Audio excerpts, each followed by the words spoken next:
Саламатсыздар ма ханымдар? Бүгінгі ұсынатын рецептім көкөністер қосылған духовкада дайындалатын тефтели тамағы. Бізге керегі сиыр етінен дайындалған фарш, суда бөктірілген шикі күріш, үккіштен өткізілген сәбіз, пияз, картоп, баклажан,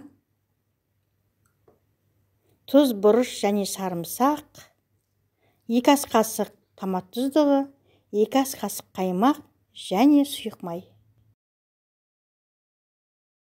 Әуелі фаршымызды дайындап аламыз.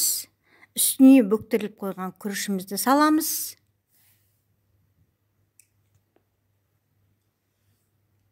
Сәбізімізді саламыз.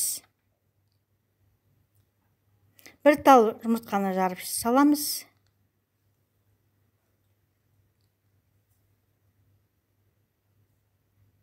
Бір шай қасық тұз саламыз. Тұзды аз саламыз, өйткені тұздыққа да қазір тұз салатын боламыз, сондықтан аз саламыз. Жақсылап тұрып араластырамыз. Ханымдар, менің арнама тіркелуді ұмытпаңыздар, лайк, комментарий қалдырыңыздар. Алдағы уақытта тағы да жаңа рецептермен бөлісетін боламын. Енді дайын болған массамызды тефтелидің формасына келтіріп, алдын ала майланып дайындап қойған ыдысымызға дізіп саламыз.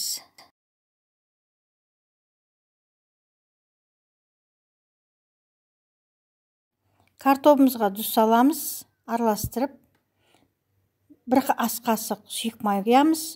Қалауларыңыз бойынша паприкада қосуға болады, бірақ мен өзім дәмдеуіштерді онша ұнатпаймын, сондықтан қоспаймын. Араластырып, тефтелидің арасына дізіп саламыз. Енді баклажанымызға 1 ас қасық май құямыз.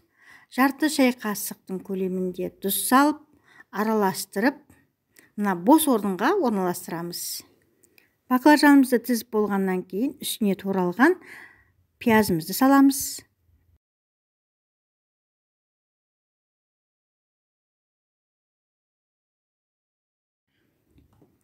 Енді тұздығын дайындаймыз. Ыдысымызға 2 ас қасық қаймақ саламыз. 2 ас қасық томат тұздығын саламыз.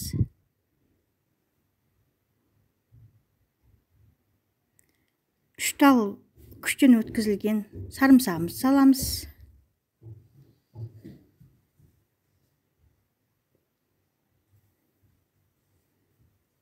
Екі ас қасық сұйық май құямыз. 1 шай қасық тұз, 1 шай қасық қара бұрыш саламыз.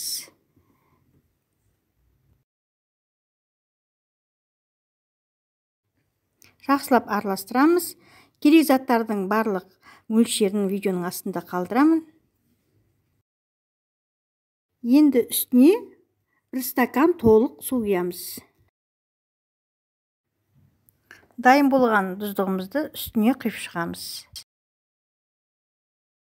Дайын болған тамағымызды духовкаға 40 минутқа қоямыз. Тамақтарыңыз дәмді болсын, сау болыңыздар.